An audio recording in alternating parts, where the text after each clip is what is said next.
Memories. The one concept that unceasingly raises questions for all of us on our journey through Amphoreus, causing us to question everything we know and constantly doubt if we knew our companions at all. We already got a healthy dose of that on the Shenzhou, knowing that our good friend danheng was a former criminal that got reincarnated after getting what is basically the videota's version of the death sentence. And now we are wondering who our rosy celestial maiden is, because it's looking like she might be quite special as well. In the last video, we went through the whole story of the scepters and arranged the upside down and backwards Amphoreus story into chronological order. But there was something that I neglected to mention, and that was quite possibly the most anticipated meetup of this entire story thus far, Cyrene meeting March 7th. And this is absolutely massive for a multitude of reasons, but also might be even more confusing than the Amphoreus Castellana timeline. So I hope you're ready, because this is the true identity of March 7th revealed. Okay, so where do we begin with all of this? Let's start with everything we know about March 7th and Cyrene, shall we? Well, we know that March 7th was found in a block of her 6-phase ice that she claims is crystal, the very same condition that she is in now. So we can assume that she had her memories stolen or taken in some way when the Express found her. We also know that she had Phainon look into her situation with the Matrix of Prescience and got blocked by some messenger that I'm assuming is a kind of memo keeper like the one currently on the Express, that told her that her past is an illusion and to focus on the future. And you see, this part really has me side-eyeing this messenger, because that is something a memo keeper really shouldn't say. Because, you see, Black Swan told us that memo keepers do not believe that the present exists. The past and the future is all that matters. Well, mostly the past, because the future is just what will become the past. So a memo keeper telling March that the past of all things is an illusion is really suspicious, to say the least. And why would a memo keeper block someone from viewing their own past anyway? When Black Swan does this, she just warns the person and makes sure that she has the okay to proceed. It's not really a memo keeper's place to gatekeep someone else's memories. I feel like that would fall under some type of violation of memo keeper rules. But then again, we have memo snatchers just running around, so who knows. And needless to say, this whole situation is really strange. And this gets even stranger, because she gets her memory snatched again as we approach Amphoreus, and the only other person to be targeted by these memo snatchers was Herta, because they wanted Noose's memory straight from an emanator of erudition. And through getting her memories taken, she is pretty much kidnapped and placed into wherever this place is, and the memo keepers are shapeshifting into her companions and people she knows in order to trick her into walking through the door to Amphoreus, and this is where Cyrene shows up. So let's shift our focus to her real quick.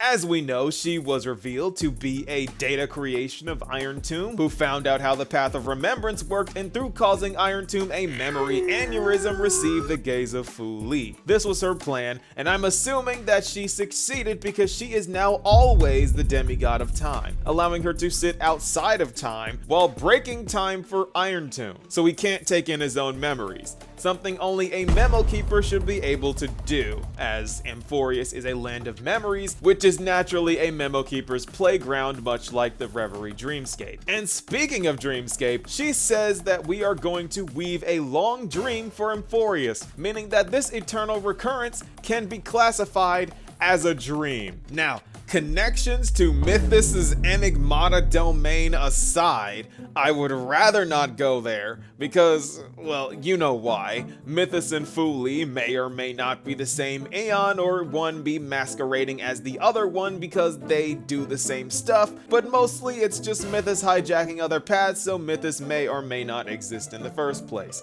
which is the most enigmata thing ever. Also, there's the jellyfish, which is basically Mythos's calling card.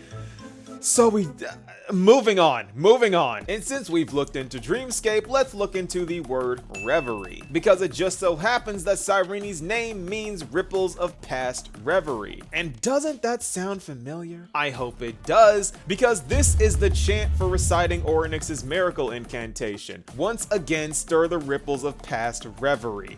Why is that? We don't know, because all of this is blocked out and labeled as forgotten years, something that extends to everything about Cyrene in Iron Tomb's database, meaning that that could just be a red herring because ID Zalezii worships the Time Titan, so her being named after it makes sense, or she could just be involved with the entire incantation, and the fact that the incantation works is all because of her. So we can't really exactly say why this is because she erased herself.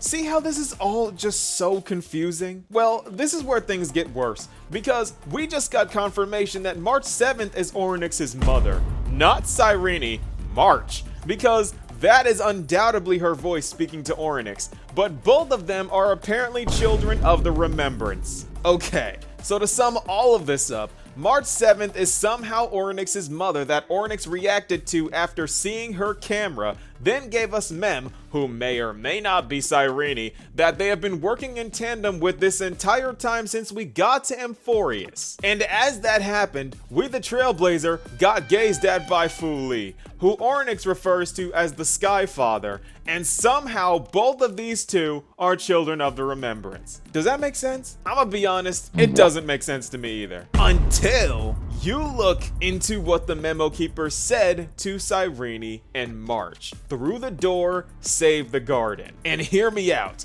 because this is where things get crazy. Because I have already said that Memo Keepers are not true emanators of Fu Li. Their powers are much more limited and are way more on the weaker side. So I call them pseudo-emanators, very similar to the IPC's 10 Stonehearts and the Arbiter Generals, who both receive their power indirectly from their respective aeons. Also because their bodies as Memo Keepers were transformed by Fu Li, but Fu Li didn't necessarily give them their powers. Their abilities are just an extension of their form as a mimetic entity. Since they are made of memories, of course they can control them. So we have never seen a true emanator of the Remembrance, or what these individuals are truly capable of. Perhaps they are able to erase all traces of their existence as well, just like Cyrene did along with Fu Li, because no one knows what Fu Li is or where they came from. So it would make perfect sense if this was the same for Fu Li's emanators. And following that logic, this would explain what the messenger said to March. If she knew that March was an emanator of Remembrance who erased her own past, thereby stealing her own memories, thus ending up in the 6th phased ice, it would make perfect sense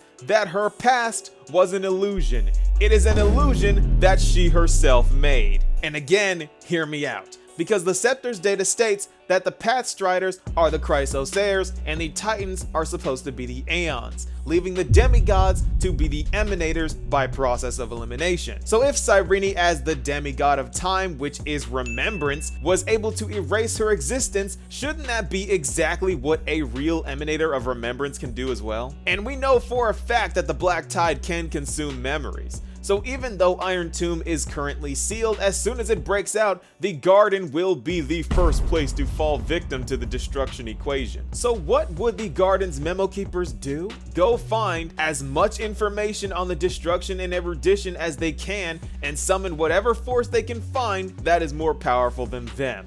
An emanator. The very same emanator that apparently taught Orynyx everything they know about the Remembrance. Perhaps also the source behind the divination Cyrene performed that revealed the Amphoreus timelines in the first place, which planted the original seeds for Cyrene and Castellana to cause the eternal recurrence. Because we had Orynyx on record being the only Titan to call the Flame Chase prophecy false. And I believe that this is all because of their mother, who would know the truth but perhaps got trapped in Amphoreus and erased herself along with her memories, just like Cyrene, in order to escape, leaving her frozen in the 6th phase ice state the Express found her in from the very beginning, meaning that she erased her own memories, making her past an illusion that she herself created. However, this does not mean that she is not an emanator. This just means that she isn't aware of her own abilities. much like Cyrene. Think of it this way. Danheng reincarnated into Emanator Lunae. But what if no one told him about his abilities? He loses his memories upon rehatching, so he wouldn't know who he is and have no clue about how to use his powers. This is what I believe March 7th's situation is. She is the only person the Memo Keepers believe is capable of saving the Garden of Recollection,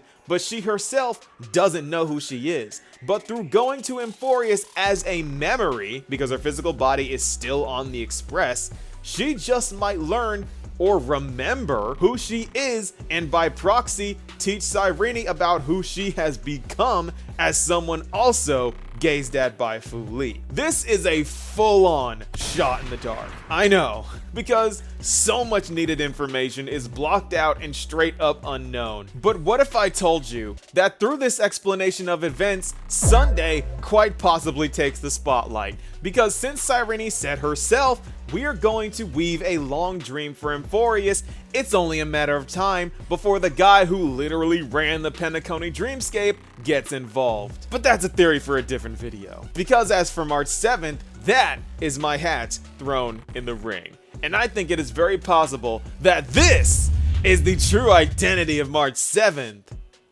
revealed. I would be so hyped if March was an emanator. People keep telling me in the comments, Nova, the jellyfish in the card is her memo sprite. I don't believe you, Enigmata followers, but if she does get an emanator form, that would make sense. No, stop it. Stop poisoning my mind with your leaks.